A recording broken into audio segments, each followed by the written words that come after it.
है। तो सर आपको अपने शोज बनाते वक्त किसी सीन में ऐसा लगा that this is my voice as a director? ये तो शायद मुझे अभी तक नहीं पता कि what is my voice. Overall I have always had a very good response from के जब वो when the show came out, they really take to the scene in which Munna kills Compounder. So that was a scene in which where emotionally, cinematically, the way it looks, the way it's shot, the way it's blocked, the way the performance happened, everything sort of came together to make it memorable in a way. On paper ही था कि ये बहुत amazing moment और amazing scene है, तो उस scene पे बहुत प्रेशर भी था कि it has to turn out right. And a lot of times जो ये scenes on paper which are already like epic कि ये तो अच्छे होंगे ही, वो बहुत rarely they turn out that way on screen, but this one did, तो वो बहुत सेटिस्फाइंग है. And I am sure it happens the other way around also, जो स्क्रिप्ट पे ओके लग रहा हो, ओह माय गॉड ये क्या हो गया. 100%. तो सर इसको सीन को थोड़ा सा आप अगर ब्रेक डाउन कर दो हमारे व्यूअर्स के लिए कि आपने इसको कैसे एग्जीक्यूट किया था. जब ये सीन ऑन पेपर लिखा हुआ था तो उसमें अगर आप पढ़ते सीन को तो ऐसा था कि कालीन भैया और जो कंपाउंडर हैं वो भी काफ़ी पास बैठे हुए हैं, जैसे आप और मैं बैठे हैं. और जब मुन्ना भी आता है तो कॉन्वर्सेशन उनका होता है. तो मुझे ऐसा लग रहा था कि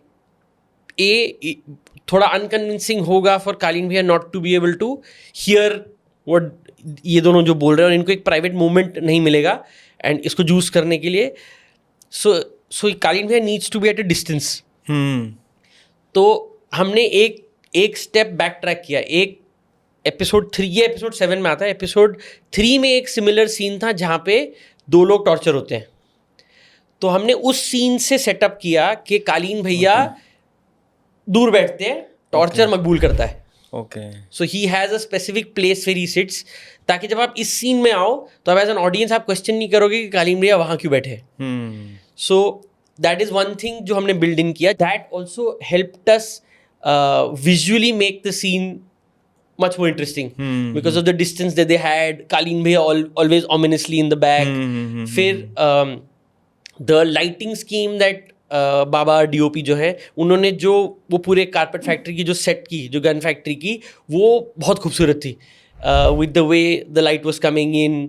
जो हम मिर्ज़ापुर में पहली बार कर रहे थे on Indian screen was prosthetic for in camera. तो जब आप वो देखते हो जो गला कटता है तो वो VFX नहीं है, तो हम लोगों ने वो लाइव किया है. अंडरस्टूड. सो शिप्राचार्य जो हमारी प्रोस्थेटिक्स हेड है उन्होंने so just those things to be able to execute so that सब कुछ विसरल लगे कि आप देख रहे हो होते हुए. इसके अलावा हम लोगों ने ये सीन को डिफरेंटली अप्रोच किया कि हमने इसको ज़्यादा रिहर्स नहीं किया. सिर्फ अभिषेक और देवेंदु के साथ हमने ये डिसाइड किया कि हम कहाँ से कैसे शूट करने वाले हैं. थैंकफुली दोनों बहुत सीजन्ड एक्टर्स हैं, बहुत प्रोफेशनल एक्टर्स हैं, बहुत वेल ट्रेंड हैं. तो वो एक पूरा प्रोसेस किया गया. और एनीवेज क्योंकि नॉर्मली वही हमारे इंडियन सेट्स पे थोड़ा शोर शराबा होता है, ये वो, पर उस दिन क्रू भी बहुत अवेयर था, तो they gave the actors their space. Literally हमने the meat of the scene शायद 1 घंटे में शूट हो गया था. तो जब ये गला आपने बोला कि असली में, तो डर भी तो होगा ना कि किधर तक जाना चाहिए. हाँ, तो मतलब वो प्लान ऐसी होता है कि वो जो उस तरह है वो तो एक्चुअली शार्प होता ही नहीं है. अच्छा. सो ये सब सिमुलेटेड होता है कि ये कटेगा.